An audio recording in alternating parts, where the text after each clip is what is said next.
हर कोई अपने पढ़ाई के स्टार्टिंग में पेंसिल का इस्तेमाल तो जरूर ही करता है। शायद यही कारण भी है कि आज भी पेंसिल की इम्पोर्टेंस ज्यों की त्यों ही बरकरार है। लेकिन दोस्तों, क्या कभी आपके दिमाग में ये सवाल आया है कि पेंसिल के बीच मौजूद काले रंग के लेड को पेंसिल के अंदर किस प्रकार से डाल दिया जाता है और इस पूरी पेंसिल को फैक्ट्री में कैसे बनाकर तैयार किया जाता है? तो दोस्तों, चलिए आज की इस वीडियो में हम सबसे बेस्ट पेंसिल में गिनी जाने वाली नटराज पेंसिल की फैक्ट्री मेकिंग प्रोसेस के बारे में बताने वाले हैं। नटराज पेंसिल बनाने वाली फैक्ट्री के अंदर सबसे पहले पेंसिल के बीच मौजूद लेड को बनाने का काम स्टार्ट किया जाता है। इस लेड को बनाने में ग्रेफाइट, क्ले और पानी का इस्तेमाल होता है। सबसे पहले फैक्ट्री के वर्कर्स इन तीनों चीजों को अच्छे तरीके से मिक्स कर लेते हैं। इसके बाद इस मिक्सचर को पेंसिल बनाने वाली फैक्ट्री के अंदर मौजूद एक प्रेशर मशीन में डालने का काम स्टार्ट किया जाता है, जहां पर पेंसिल बनाने वाली फैक्ट्री में मौजूद ये प्रेशर मशीन इस मिक्सचर को लेड का आकार देने का काम करती है। जब ये लेड बनकर तैयार हो जाता है तब पेंसिल बनाने के अगली प्रोसेस में इन लेड्स को क्लीन करने की अब बारी आ जाती है, जैसे कि फैक्ट्री में कुछ इस प्रकार से क्लीन किया जाता है। इसके बाद इस लेड को 1500 डिग्री फ़ारेनहाइट पर गर्म करने के प्रोसेस को शुरू किया जाता है, जिससे कि फैक्ट्री में बनाए गए ये लेड्स अच्छे तरीके से कठोर हो सके।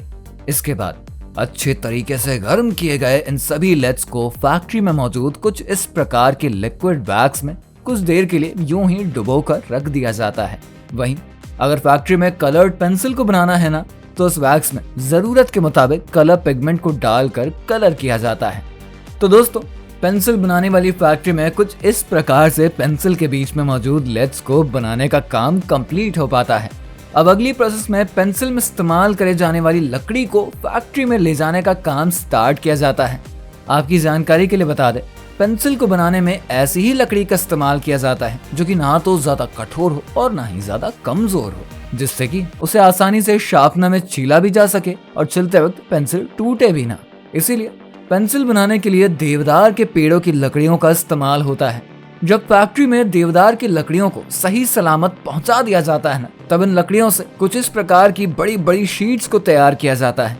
इसके बाद फैक्ट्री में मौजूद मशीनों की मदद से इन लकड़ियों के ऊपर कुछ इस प्रकार के सांचे बनाया जाता है, जिससे कि इस सांचे के अंदर बनाए गए लेड को अच्छे तरीके से फिक्स किया जा सके।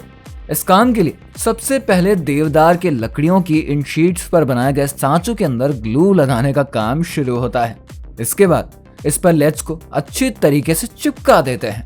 फिर बारी आती है इस शीट के ऊपर एक दूसरी शीट को कुछ इस प्रकार से रखने की।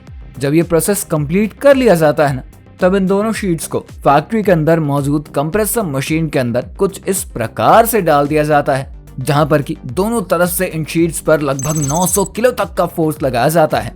1 घंटे तक होने वाली इस प्रोसेस के बाद ये दोनों शीट्स आपस में बिल्कुल अच्छी तरीके से चिपक जाते हैं और उनके बीच मौजूद ग्लू भी अच्छे तरीके से सूख जाता है।